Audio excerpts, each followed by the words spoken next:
Dear ladies and gentlemen, we welcome you for the first time in Nur-Sultan city.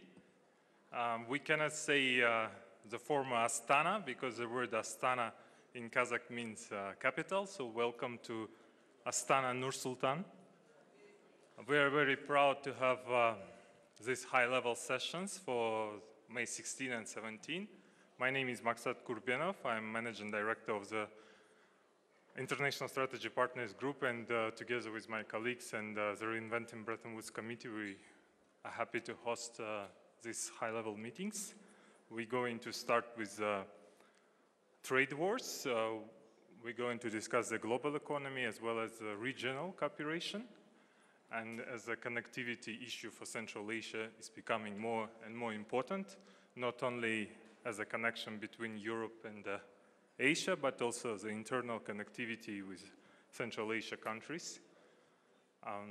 Our topics will be devoted also for the trends that are happening as the new technology revolution. And I'm giving the floor for welcoming remarks to Mark Uzan. Mark, please, the floor is yours. Thank you, Maksat, and good afternoon, everyone. Welcome to Nur-Sultan. In fact, this is the first time that I come to Nur-Sultan. I used to be in Astana for many years, but it's a great pleasure to continue to work with the Astana Economic Forum. And for many years, as you know, we have been involved in putting the global macroeconomic sessions. We started a couple of years ago where we discussed the issue of the global financial architecture, where we discussed the questions about protectionism already last year, the question of multilateralism. And today, I think, generally, we always start with a global economic outlook, which shifted a little, and we believe that the issue of trade wars, protectionism, is, I think, very critical because we are shifting to a world where the US-China relations will, for the next decade, will really stage the stage for how the globalization framework, globalization will be sustained in the long run. So this is not ordinary times, clearly. We know that a year ago, we were discussing synchronized recovery. And this year, we are talking, and even as a plenary session, about synchronized downturn. And all of these things are a lot related to the concern and trade wars between the US and China, but also the way our other countries are reacting to this current conflict. Multilateralism is also under stress, and we will have an important session that will be discussed. Are we going to be able to keep the global framework that was used for almost 75 years by the global community? And if not, what will be the alternative? But without ado, because we know we are running a little late, I'm very pleased to welcome our chair, Yongqing Yang, Deputy Editor-in-Chief of China Business News, been a good friend of our institutions. We have a very important panel with former policymakers, current policymakers, but also very top experts, because at the end, what is very important is really to try to concentrate on content and hopefully to come up with some interesting outcome. Yongqing, please, and thank you for all of you to come for this first session of the Reinventing Bretton Woods and ISPG session. Thank you.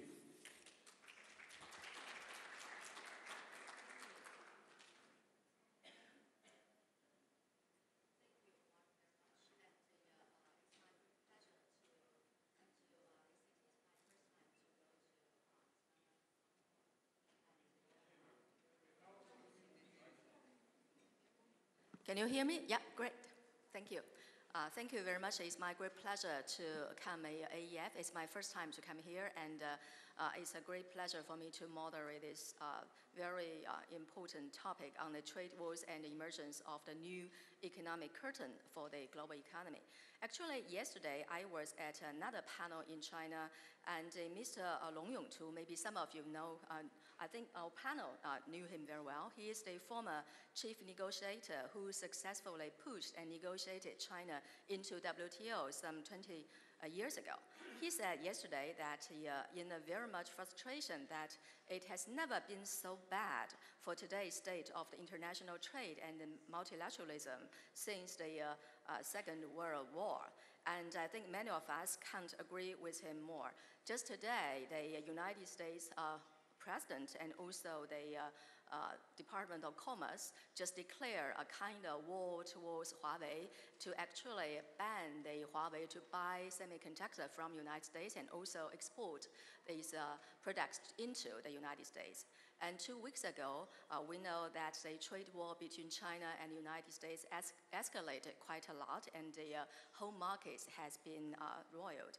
And a few years ago, in the last few years, as trade war, protectionism, unilateralism, populism, and nationalism quietly but swiftly prevail after the 2008 and 2009 financial crisis. And also WTO becomes more and more marginalized. Its role as an effective coordinator and arbiter looks not that promising anymore. And also liberal order on which the modern economy was founded is at enormous stake. And also 30 years of the hyper-globalization seems to adjust dramatically, if not comes to an end totally. So our session is going to debate and discussion on this new economic curtain and try to provide some insight on the direction of the future on the global trade and also the global order. We have a great panel today. To my left, Mr. Mehmet Sisak. He's the Deputy Prime Minister of the Turkey in 2015 to 2018, and also he was the Minister of Finance in Turkey in 2009 and 2015. Thank you very much for joining us. And next to him, James Bacchus. He's the Distinguished University Professor of Global Affairs and Director of the Center for Global Economic and Environmental Opportunity at the University of Central Florida. And he actually is the former chairman of the appellate body, we call it AB, of the World Trade Organization. So we say that all the problems we have for WTO now, maybe I think James has the best position to talk on that. And also he's the former member of the Congress of the United States. And next to him, Mr. Montek Singh Ahluwalia, and he's a professor and also former deputy chairman of the Planning Commission of India, and welcome very much. And last but not least, Henning Wopel. He's the director of the Hamburg Institute of International Economics. Thank you very much, great panel. I would like to start with the trade war between China and the United States now. And we know that in the last 2 weeks, and both sides of the United States and China just alleged that the other side just reneged the negotiation. And now they are some $250 billion of exports from China to the United States is under 25% of the tariff, and a tariff for another $300 billion is coming. And also, as a total, $110 billion exporting from United States to China is under very high level of the tariff too. So my question is, how bad is the situation? Do you see still, is there any chance that two sides can achieve a deal maybe in June? And how will this ongoing trade war will affect the global economy in 2019? So maybe from James first, then the Prime Minister. Thank you so much, Yanqing. It's especially good to be here with everyone today. I want to begin by congratulating Kazakhstan on securing membership in the WTO 3 years ago. I doubt you thought it would be quite this interesting. But it becomes more and more interesting for all members of the WTO these days, unfortunately. And I look forward to returning next summer for the ministerial conference, when I do hope we will have resolved the trade conflict between my own country and China. I think it may take that long. I'm not optimistic that something will be concluded at the G20 or before. I think the two countries are too far apart at this time. But I am very hopeful that a mutually satisfactory way can be found to resolve this trade conflict as soon as possible. It is not in the interest of the United States of America to have poor trade relations with China, nor is it in the interest of China to have poor trade relations with the United States. I have to add that almost all the attention to this bilateral conflict has been focused on the two countries involved, and far too little has been focused on all the other countries in the world that are affected by it and are likely to be affected all the more. It's hurting my country economically, it's hurting China economically, and it's hurting others. I think the United States does have some genuine trade grievances with China. I have to say, as I said in the Wall Street Journal last Monday, that I think China has some legitimate trade grievances with the United States. And those grievances ideally should be resolved within the WTO and through WTO dispute settlement. I think many of them could have been and still may be before all is said and done. I certainly don't think they should be resolved in the way in which my country has gone about it. President Trump has ignored and circumvented international rules to which the United States agreed and in which the United States had a lot of say in concluding in the first place. I think China has responded in a measured way throughout. But now I fear we're at the stage, as a last remark, that this commercial confrontation could become more than that. I think that would be extraordinarily dangerous. It would be very much against the interests of the United States and China, and it would certainly not be good for the world.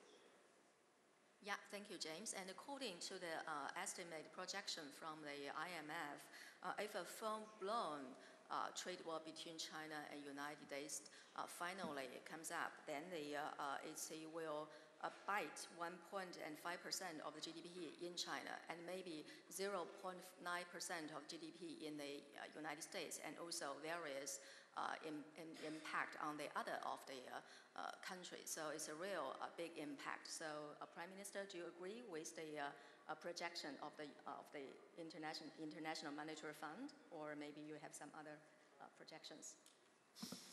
Thank you. I'm also delighted to be in Nur-Sultan attending Astana Economic Forum. Thank you for inviting us. Well, we all know that trade is engine of growth. There is no evidence that on a net basis that trade destroys jobs, or it can create dislocations on a small geographic scale. But as for policymakers to address them, with separate tools. So we know that trade enhances long-term prosperity. There is absolutely no question about it. So protectionism, by definition, cannot be good for consumers, because consumers are hurt by protectionism. They have to pay more to buy similar basket of goods. It cannot be good for businesses because it raises cost of doing business. And more importantly, in my view, it cannot be good for global value chain because it creates a lot of disruptions. So there's absolutely no question that trade protectionism is bad, and it's bad across the board. So I think those estimates about potential losses in GDP, both in China and the United States, is likely to be conservative. I think a real trade war would be damaging for everyone, not only for China and the United States. I think all developing countries will suffer because there's going to be disruption. Consumers will suffer, businesses will suffer. On your previous point, I beg to, unfortunately, I'm a little bit more pessimistic. I think markets are a little bit complacent about where this will end and how this will end. Because the difference between United States and China, I think it's more than a simple trade dispute. United States and China are two great world powers. And so China is an emerging power, and the United States is an established power. And I think the issue here at the heart is more about strategic, long-term competition or rivalry. Yeah. So it's not just about a fairer trade system, even though I think there is a case to be made that some countries, their trading practices, non-tariff, let's say, barriers are issues. So there's absolutely no question about it. But if the real issue was about addressing these concerns, you would want to reform WTO. You would want to go down that path. So it's more than a trade dispute. Yeah. It's a longer-term competition between the United States and China. And So therefore, just it's along- ideological. Yeah, I know, but just along this line, do you think that the so-called subsidized trap is it inevitable or is it avoidable? Well, nothing is inevitable. I think a rational, policy making would require compromises and would require genuine, search for solutions. We need to go to root causes. The root cause of today's populist, protectionist, nationalist, stance, either in the United States or elsewhere, is actually income inequalities. Since 1980s, real wages have been stagnant. So that's really the root cause that has brought about the new breed of politicians in Europe or elsewhere. So that's really at the heart of the problem. Yeah. It is true that, as I said, trade can cause dislocations on a small, geographic basis, but there are other tools to address them. So when you go down the path of exploiting issues, and that's a completely separate issue. Populism, nationalism, protectionism, I think is a package. We cannot treat it as one, separate pieces.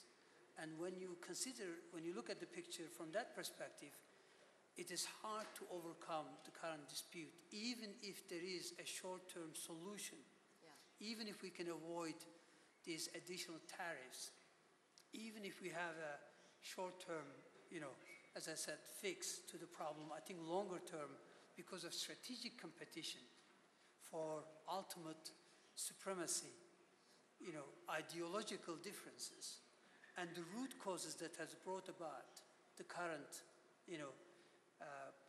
political leadership, I think I'm less optimistic.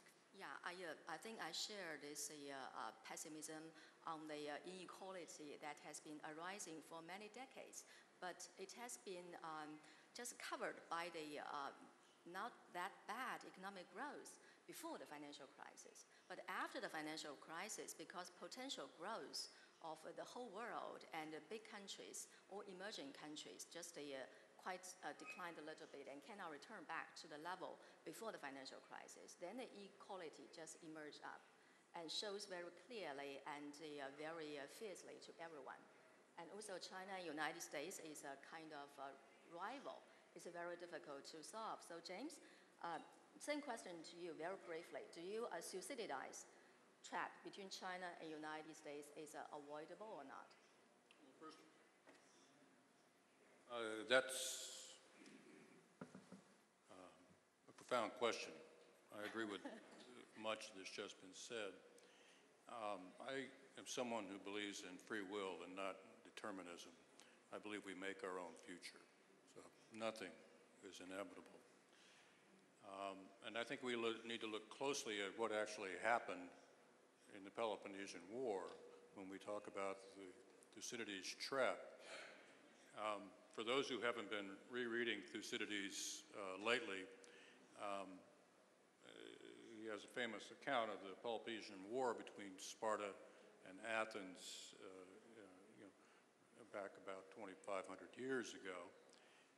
At that point in Greece, Athens was the rising power. So in this analogy, Athens was China. Sparta was the established power. So in this analogy, Sparta was the United States. And the question was, could Sparta endure the rise of Athens, which had a completely different, if you will, ideology, a different way of looking at the world? The Spartans decided they could not, that they needed a preemptive conflict because they simply couldn't keep up with Athens, so they went to war. The war lasted nearly 3 decades. Technically, Sparta won, but actually, the war destroyed both countries. Athens never recovered, and how should we put this? Sparta no longer exists. It disappeared and became simply a little village along the road in the Peloponnese. I think that this is the risk facing both the United States and China. China has an absolute right to rise. The Chinese people have every right to aspire to prosperity in the same way the people of Kazakhstan do and the people of my own country and Turkey, India, and others. China must respect the rules of trade in doing so, to be sure, and that's what this discussion should be about. But there are those in the United States who question the right of China to rise, and some of them are evidently making policy for our country now, and that's a mistake. I've tried to explain to my fellow Americans that the danger to the United States is not if China rises, it's if China doesn't rise. If China's economy fails, then we will truly find out then that our fate is joined to that of China. Also, I'm concerned about other things besides trade. Overwhelmingly, my biggest concern is with global sustainable development and how it is impacted by climate change. Yeah. So China had to work with the United States on the many fronts, right? Yes, Yeah. This is only one front in which China and the United States must work together, or the whole world will suffer. So no Thucydides trap.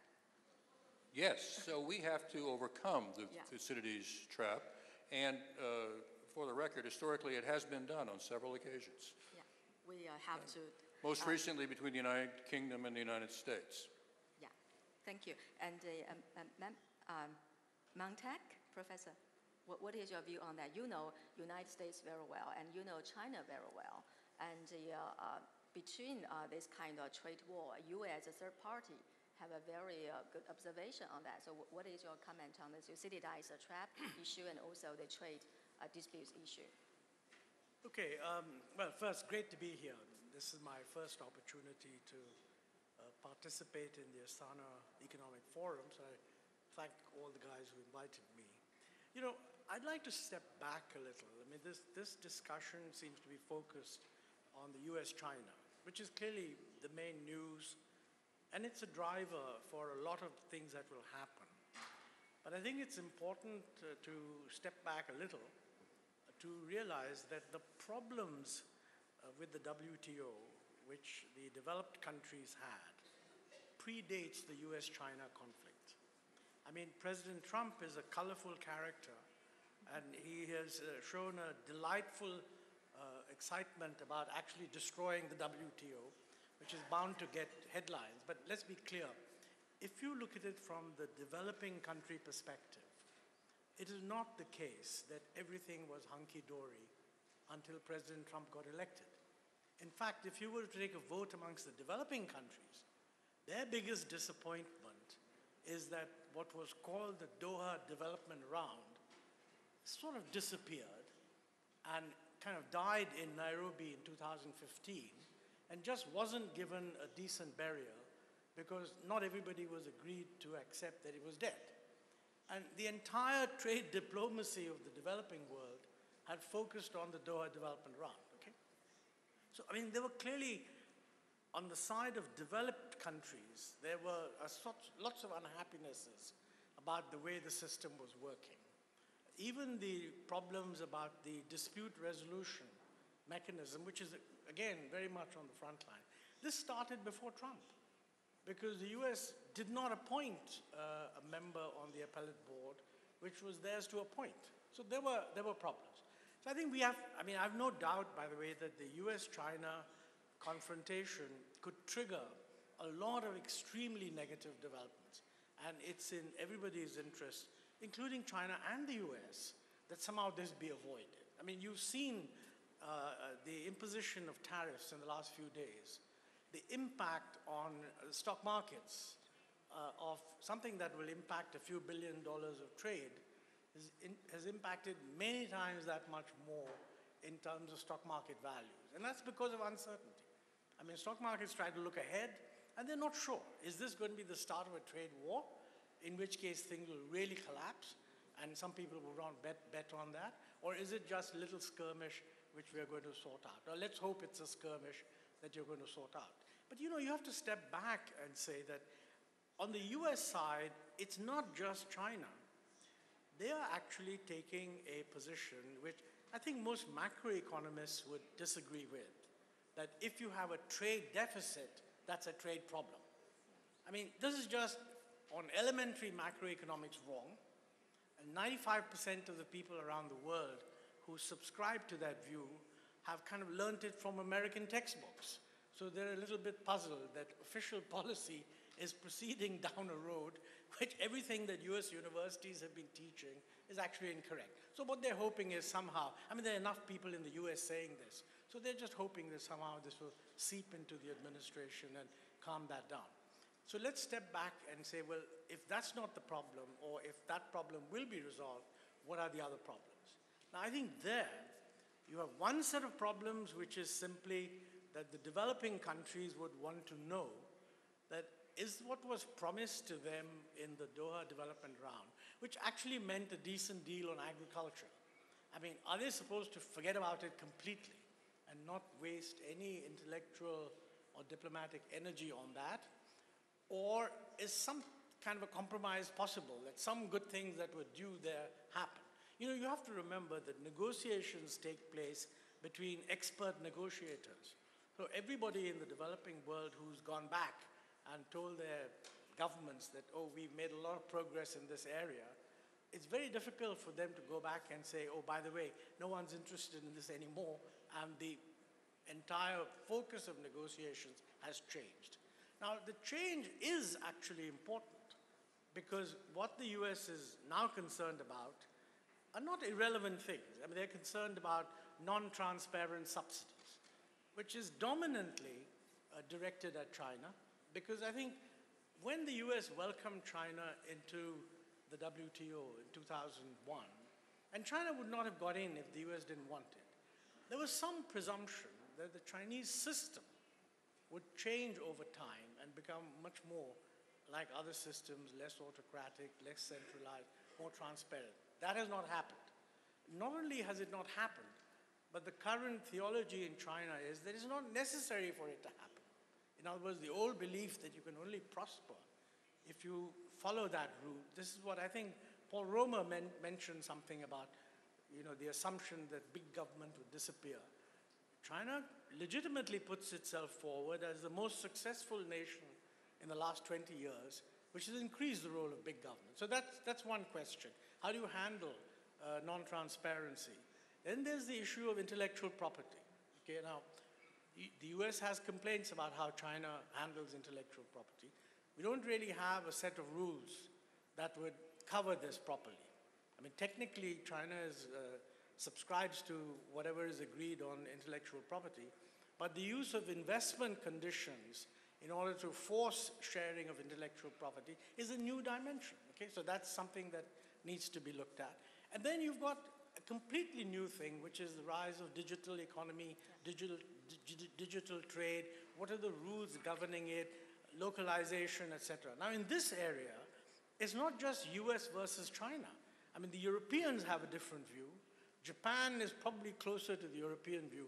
So actually, you've got multiple, I wouldn't want to call them battlegrounds, but multiple issues to be discussed. But what you've got on the WTO is clearly the forum where these issues have to be discussed. It's moribund, and at the moment, I mean, its most important functioning organization, which is the dispute settlement mechanism, is doomed as of December 2019, unless there's a change in the willingness to appoint new people on the panel. I mean, as everyone knows, you need a panel of 3. You need 3 people on the panel to actually have an appeal heard. And the system is one in which whatever dispute is resolved through the dispute settlement mechanism can be appealed. And the resolution doesn't stand unless the appeal is settled. So with effect from December, unless somebody is appointed, the WTO will be able to resolve disputes which the losing side can immediately appeal, knowing that there's no appellate panel, and that's the end of the process. Now, how do we get out of this mess? That's the real question. So I want to end with simply 2 points. One, you're not going to get out of this mess if you leave it to the WTO ministerials or the WTO or the commerce ministries. I mean, they're too locked into positions that they've taken. This can only be pulled out of the mess if the leaders decide that, listen, this is too important, and we've got to come to some agreement.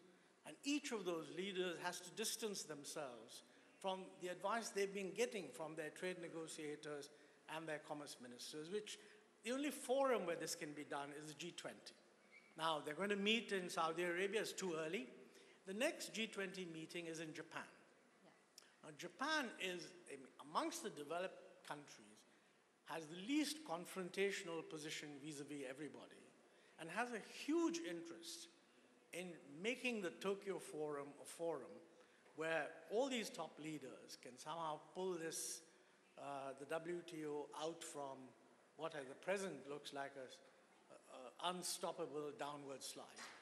It has to be done at the leaders' level and will involve compromises, because each person can come up and say, what about X and what about Y? And they all have to sit down and say, everyone's not going to get what they want, but at the end of this meeting, we want people to praise us for wisdom in having saved the WTO. Now, whether we'll get that or not, I can't judge, but you have more than a year to work on it. Thank you. Thank you very much for talking about the WTO, which we will focus in a minute. And also, thank you so much about the mentioning of the G20. I think that the main theme in the trade war between China and United States, and also the WTO reform, the issue has overlapped quite a lot. 90% of the issues are overlapping. But very briefly,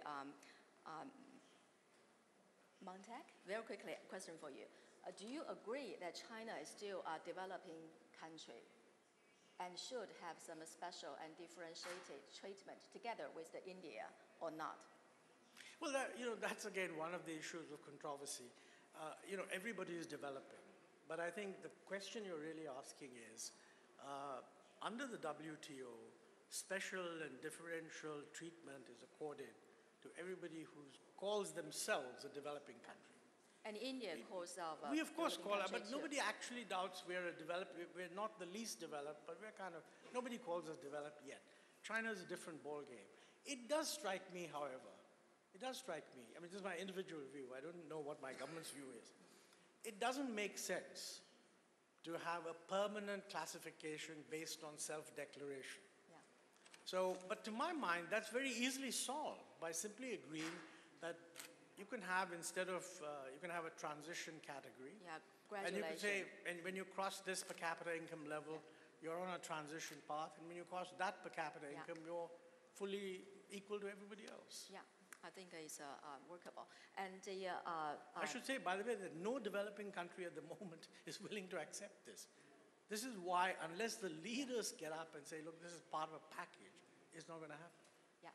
We will shift back to the WTO very quickly. But before that, Henning, and let's talk a little bit about the trade war between United States and Europe across the Atlantic. It seems to me now that President Trump just try to focus on trade war between China and the United States and just have a pause or postpone the trade war between United States and Europe for a while, just like the auto and this kind of the automobile industry, other things. So do you think this rationale of the President Trump is right, or also you think that the trade war together with the Europe is also misleading? First of all, I would like to thank the organizers for having invited me. It's a truly honor to participate in this conference the very first time, so thank you very much.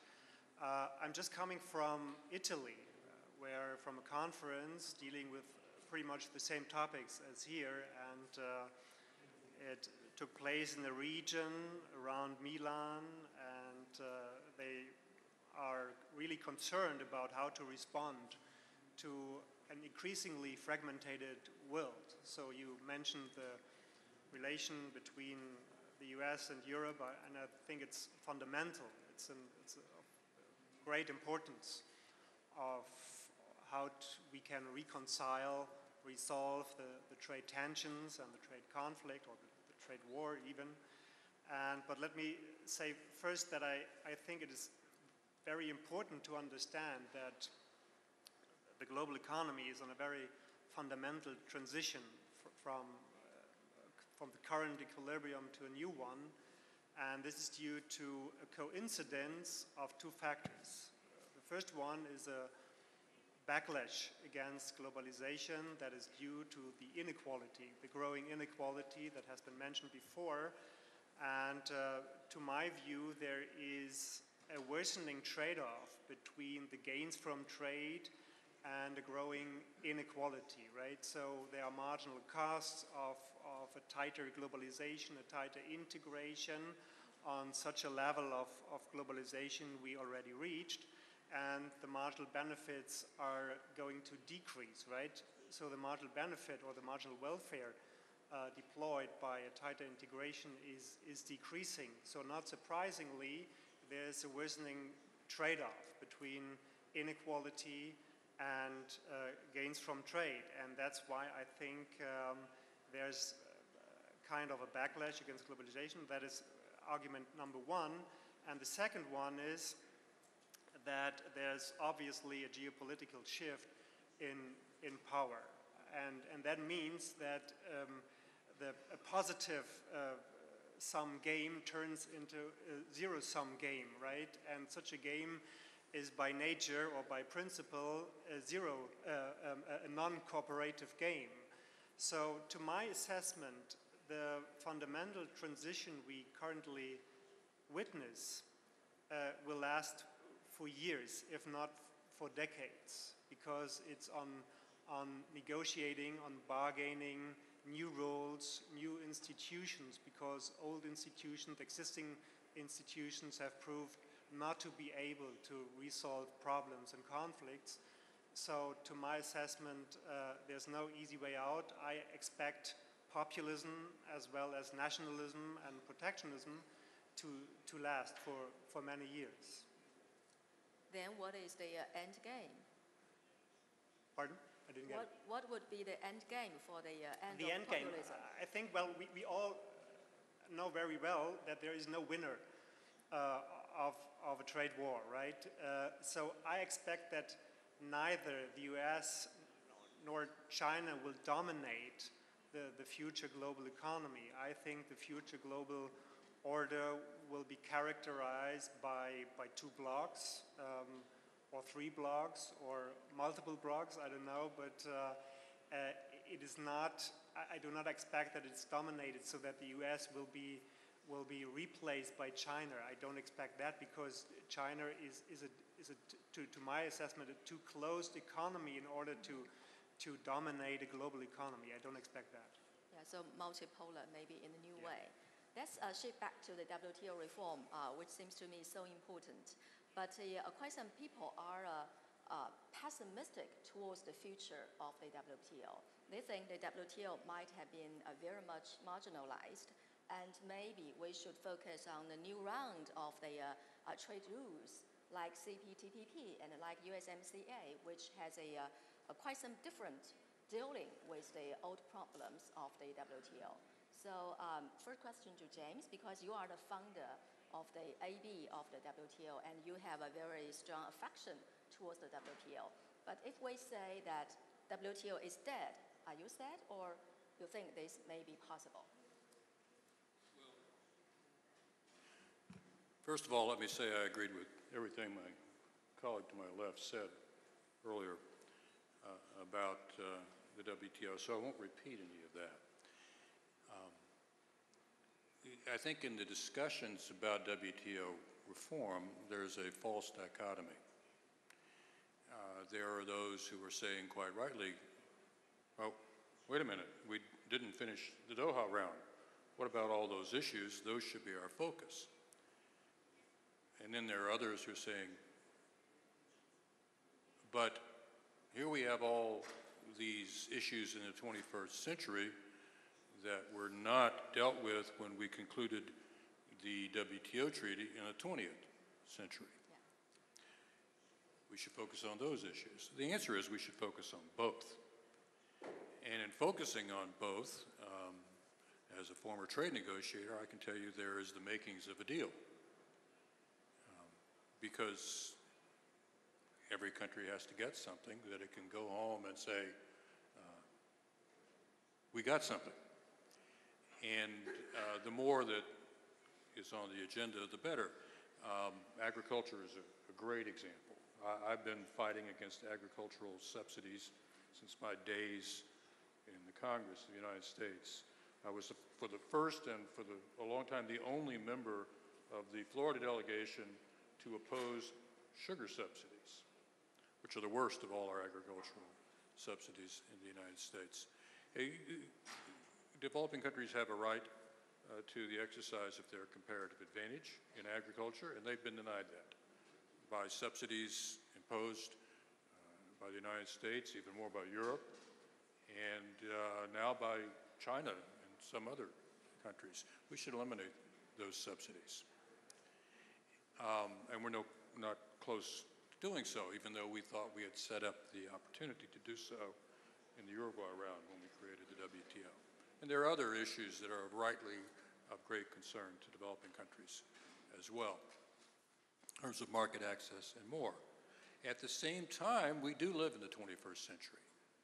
There are issues that the Europeans tried to get us to address in Singapore 15 years ago.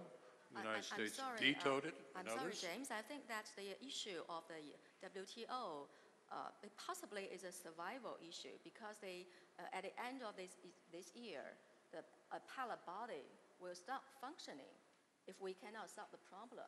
So at some various events, people are discussing one concept, which is WTO minus one. Do you think it's workable? That what? WTO minus one, which is the United States, I guess. Do you think it's workable, especially to the AB? I'll turn to dispute settlement. Issue? But I think part of the problem we're having is that we're focused entirely on dispute settlement, and no one's trying to save the WTO also by trying to get it to negotiate something. Thus, the word moribund, which I think applies. In terms of dispute settlement, you're absolutely right. Yeah. He described the situation exactly. You're supposed to have 7 judges. There are 3 that are required by the treaty to hear an appeal. And come December, we'll have one very brilliant judge from China, but she won't have anything to do because she won't be able to hear any appeals. And I think unless the countries agree... briefly, for the AB, it's possible, but for the whole WTO, it's not possible. It's not workable, right? If my understanding for you is right. Well, the AB won't have any work to do because they won't be able to take any appeals. Yeah. And it will just be her. She'll be the only judge. Yeah. We will then have 6 vacancies. And nothing is happening to fix these vacancies. The United States won't budge. And one of my worries is that other countries are trying much too hard to accommodate the United States on these issues by suggesting some of what are approaching fundamental changes in dispute settlement. I worry that they may undermine dispute settlement by trying to save it, by making it less than the rule of law. China, India, and Europe have proposed what I think are some good reforms in dispute settlement that, among other things, would make the appellate body permanent and eliminate this possibility of reappointment of judges that has long been the design flaw in the system and creates the opportunity for political intimidation or attempts at it when one country chooses to behave in an inappropriate way, as the Trump administration has done, and other administrations did beforehand. You're right about that. Yeah. I don't want the other countries to yield too much. Instead, there are ways you could go around this. I've got an article online that I published for the Cato Institute earlier this year about using Article 25 of the existing rules in the dispute settlement understanding simply to resolve disputes without going. James, maybe we don't have enough time for the very detail of the articles, and I think that none of us is expert as you are, so we have to move on. Maybe for You're modest. yeah, I am Prime Minister and also Chairman Montek. What do you think about the future of the WTO? Partially about the WTO -1. Do you think it's workable? And also together with the CPTPP and the USMCA and RCEP, India and China are now negotiating on RCEP. So do you think we should stick on the WTO or WTO -1 or maybe a new round of some other things? Which is the best choice, Prime Minister? Thank you. Well, first of all, I think where we headed is more likely that we headed towards regional or bilateral FTAs, which is not really a great substitute to WTO. But unfortunately, the world is changing. So it's not about, what is the right way forward. It's about the realities on the ground. So chances are, I think the world is headed to a much more fragmented trading system with some regional, or bilateral, FTAs becoming, or at least being seen as a substitute to WTO. Not a great outcome, but that's what seems more likely as of today. I think WTO -1 will not work. Will not work. No, because United States, accounts for nearly a fifth of global economy, and you cannot think of a rule-based framework that doesn't include United States. Let's face it, that would be very, very difficult. Then what about the United States giving up the WTO? Well, if the issue, again, I want to go back to my earlier statement. If the issue was purely a trade issue, it would be easier to overcome. But if it is a broader picture of strategic long-term competition and fears associated with emergence of the likes of China or India or other emerging markets, that fear is much more difficult to address, much more difficult to overcome. So I think this is not just about, even though I think at the heart of it, there is a case to be made for a fairer trade system, no question about it. I think there are trade practices that does not fit, a rule-based framework. But also we need to go back to global financial crisis. That's when the loss of trust by citizens in the system was eroded. So we're talking about income inequalities we're talking about loss of trust in the system. And that's where populism comes in. Populism now is a part of political strategy. You make a few simple points, you repeat them over and over, and you continue to run the place, the country, wherever you are. Trump knows that perfectly. And exactly, I mean, it's very simple to say, look, if there weren't outsiders, you would have better jobs, better income prospects, But what made the United States so strong, so successful, was the fact that U.S. has been open, was open in the past, open to ideas, open to talent, and that's going to be a biggest loss for the United States, in my view.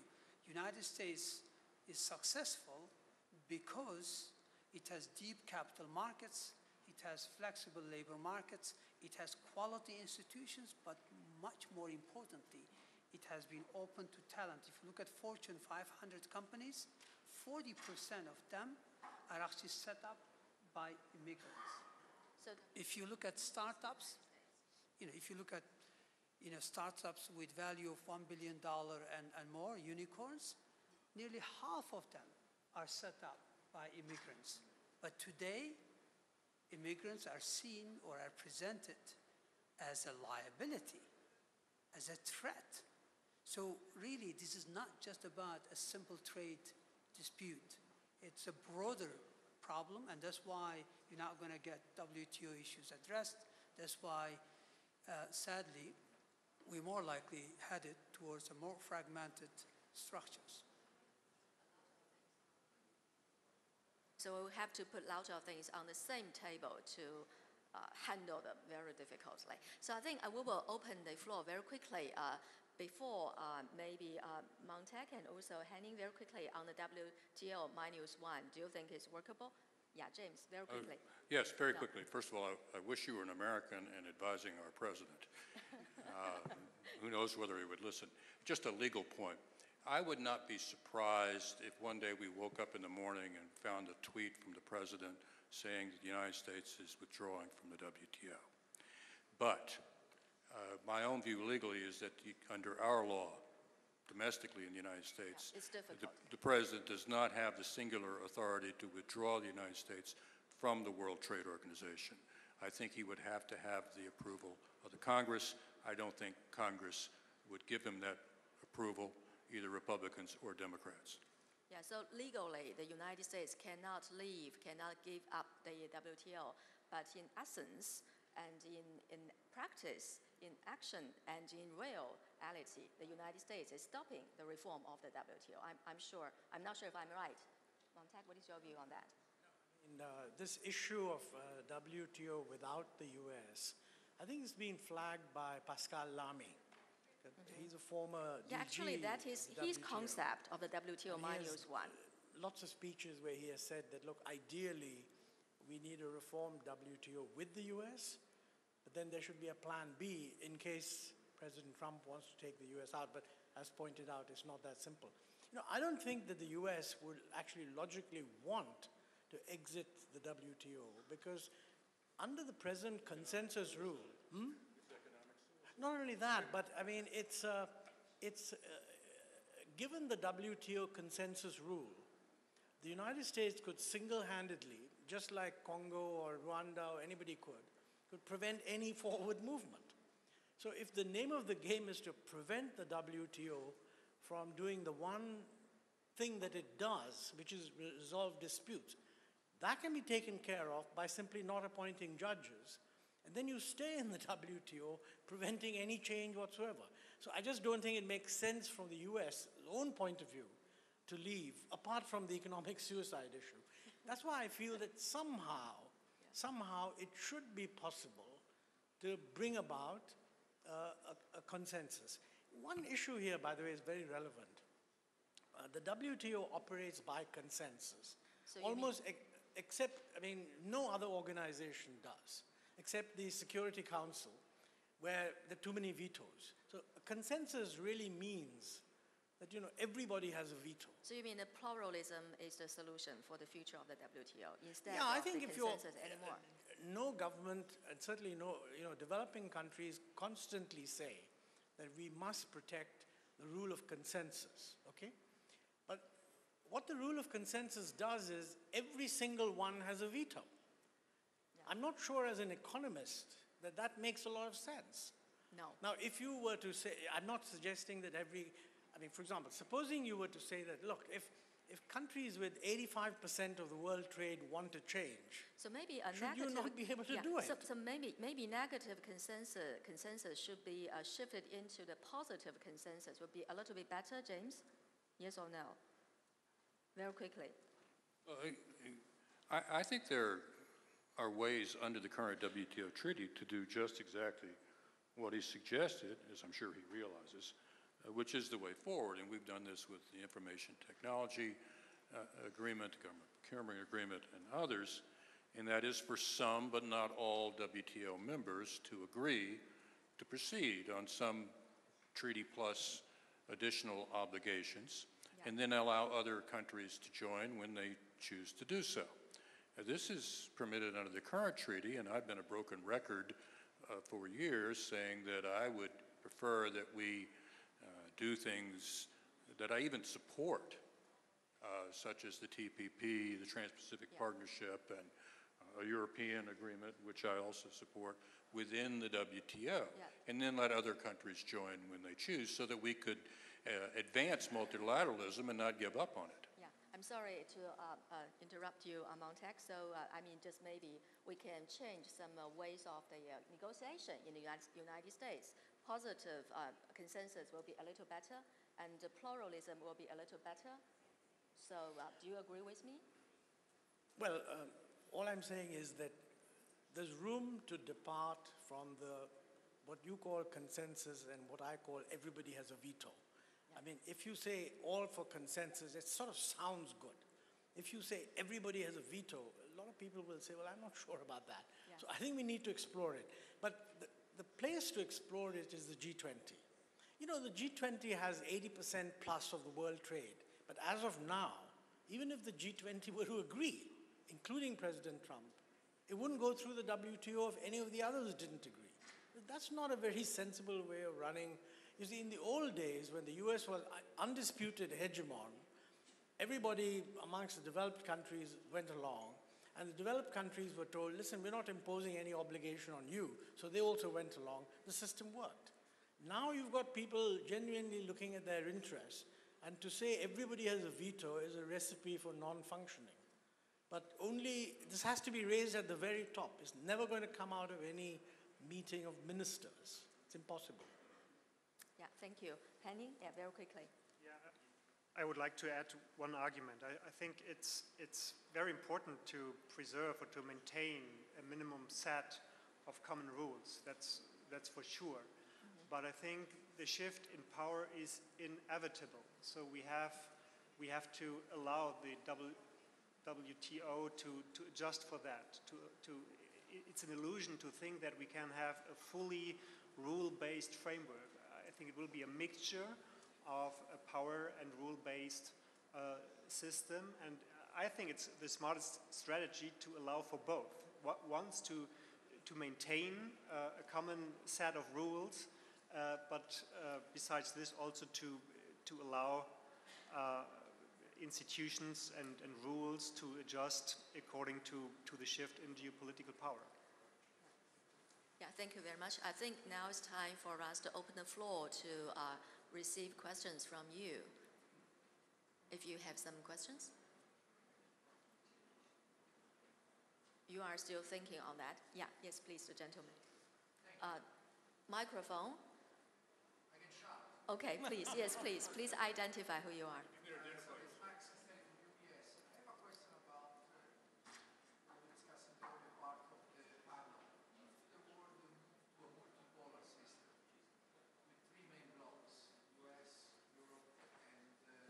Microphone is coming.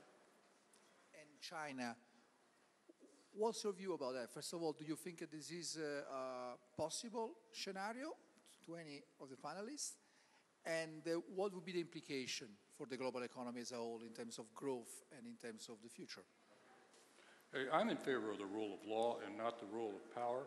I spent my life working to promote the rule of law instead of the rule of power, and I'm unwilling to concede at this point that we need to allow the Trumps of the world to not only have their say, but have their way.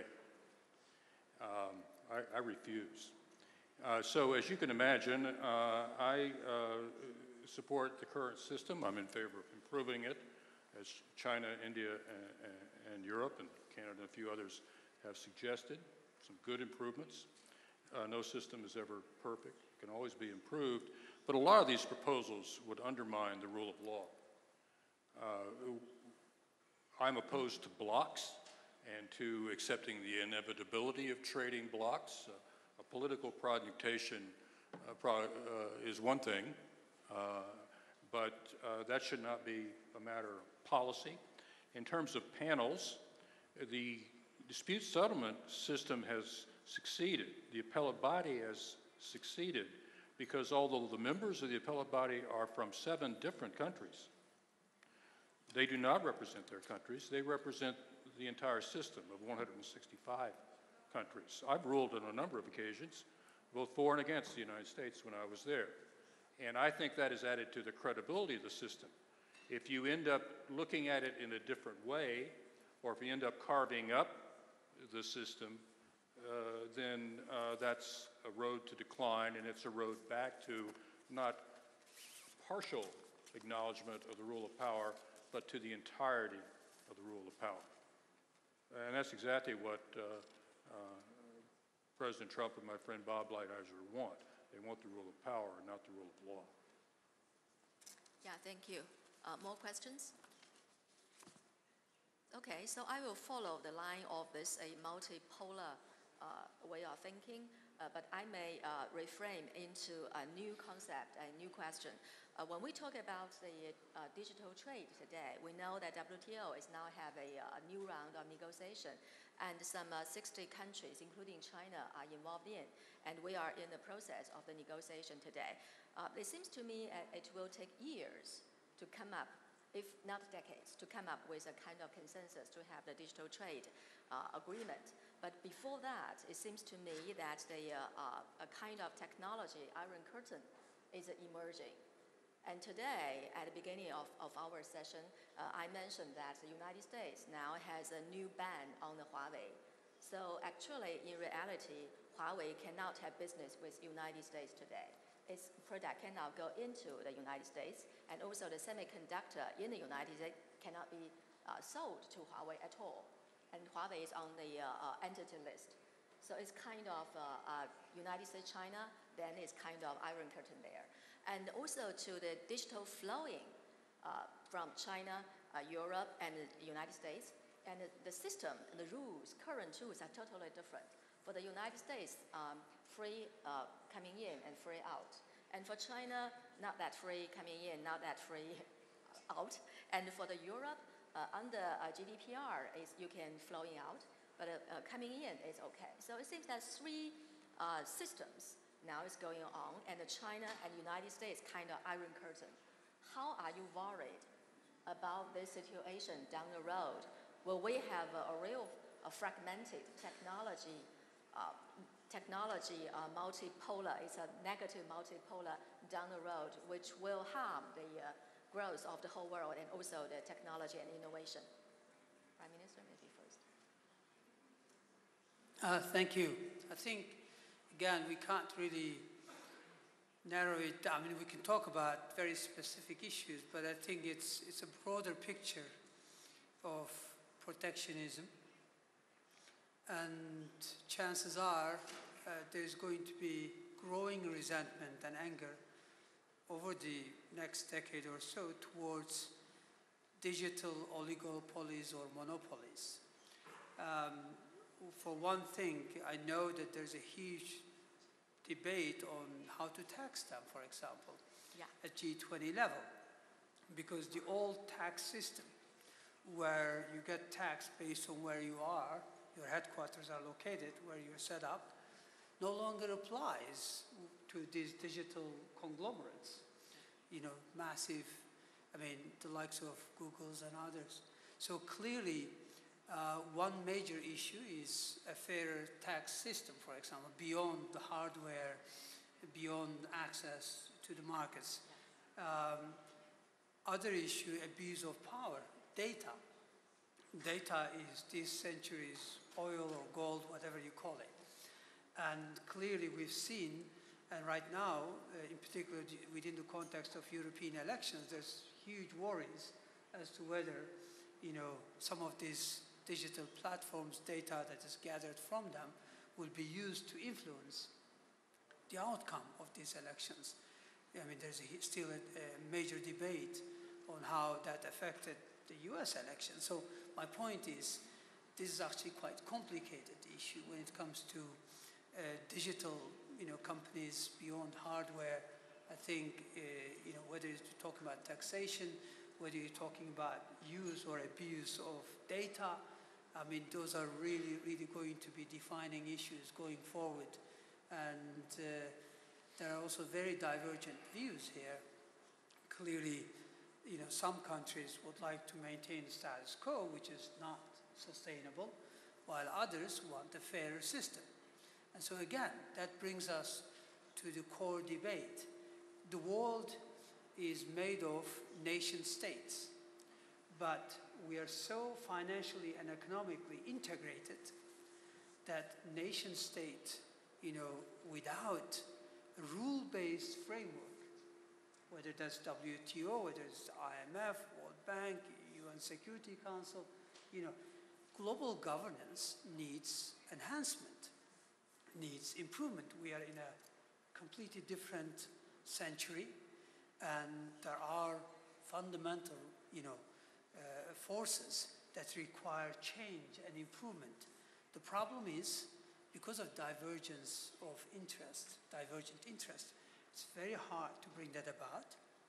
But what's making it really complicated is the political exploitations of problems such as income inequalities, loss of trust in the system, that is bringing about, these populist, nationalist movements. And that's making any solution very difficult. I'm not inherently pessimistic, so please don't get me wrong.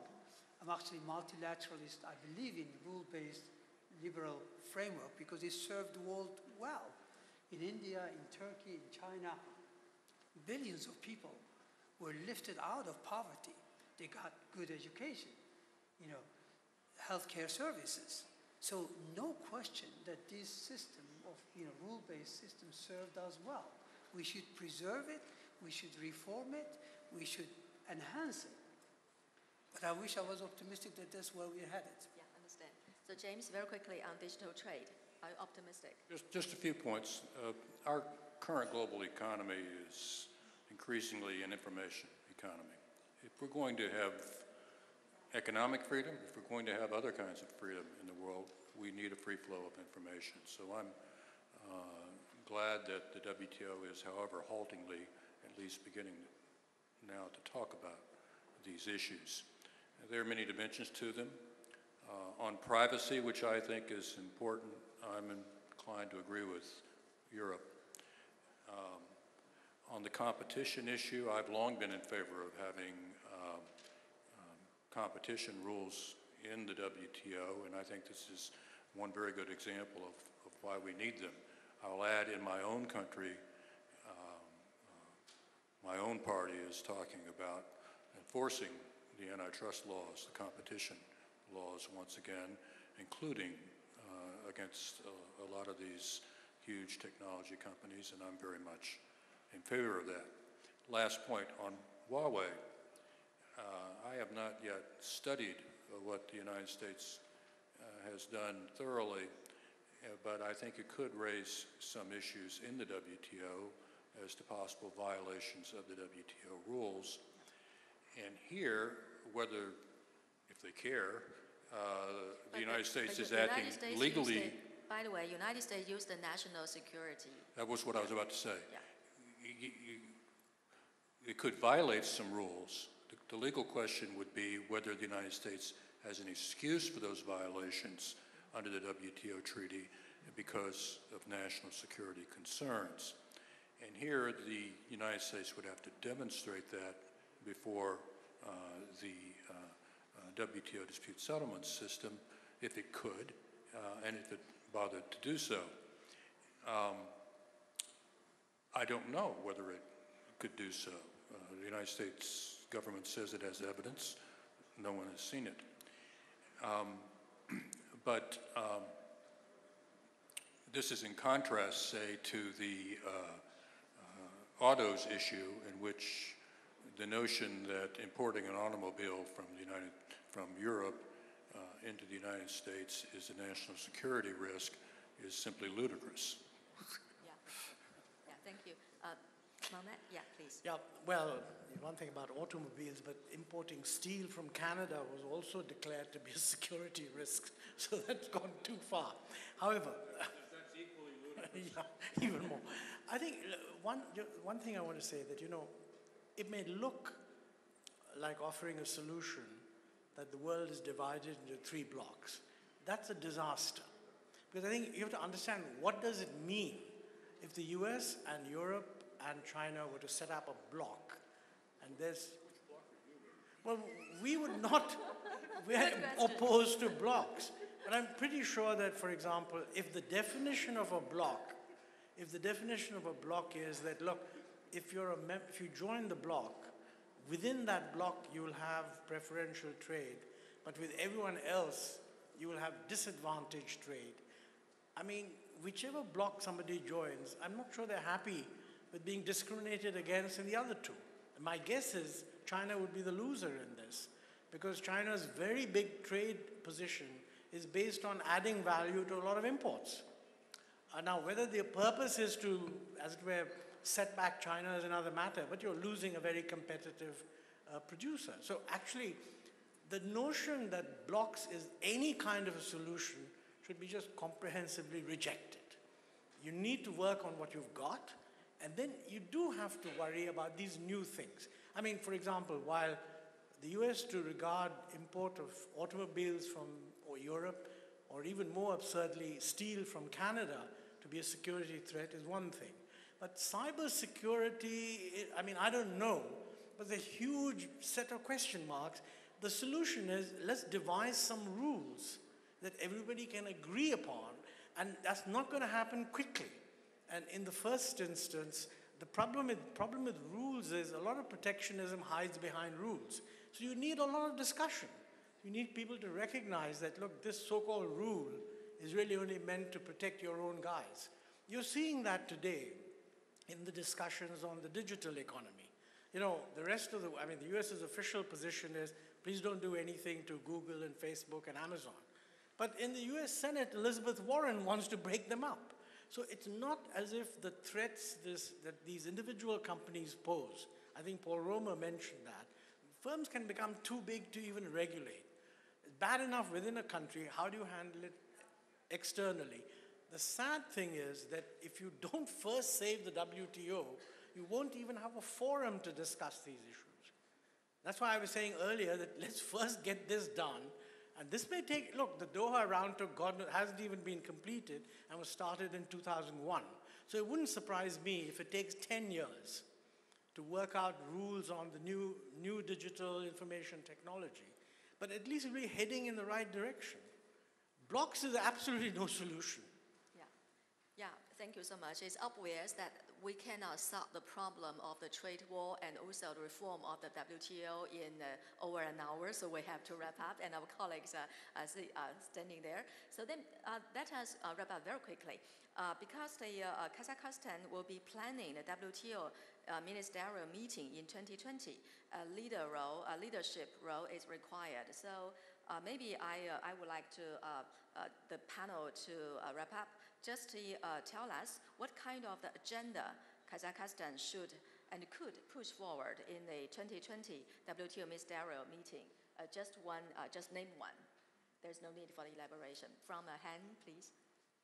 Which agenda is? I think it's very important to put on the agenda ideas. I mean, we have to give globalization a meaning, a significance for people in order to overcome inequality.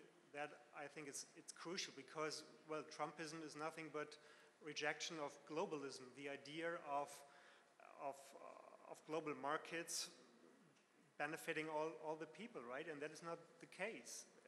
Not all the people, but the regions. It has also a huge spatial dimension, right? Inequality, and that is, I think, the most important thing not to have a deglobalization in the next decade, but to preserve openness, connectivity by giving globalization an idea. Yeah, very good agendas. Montek, please. Microphone. In favor of giving the push to globalization. You know, these other agendas like inequality, etc. I really don't think that inequality is something that should drive the trade agenda. It should drive the domestic policy agenda to deal with the consequences of globalization. Therefore, the trade ministers, in my view, shouldn't discuss it at all. Secondly, as I said earlier, the trade ministers are now so locked in that the question you should ask is, what is the message the G20 is going to give to the ministerial? Because if you don't get a solid message from there, you're going to get no change at all in the WTO Ministerial 2020. Yeah, James? First of all, I agree with that entirely. As my point, I would simply say to all from Kazakhstan that as host of this ministerial conference, Kazakhstan will have an ideal opportunity to make its mark globally by rallying developing countries to support the continued reliance on the rule of law instead of on the rule of power in a rule-based world trading system. That must be done.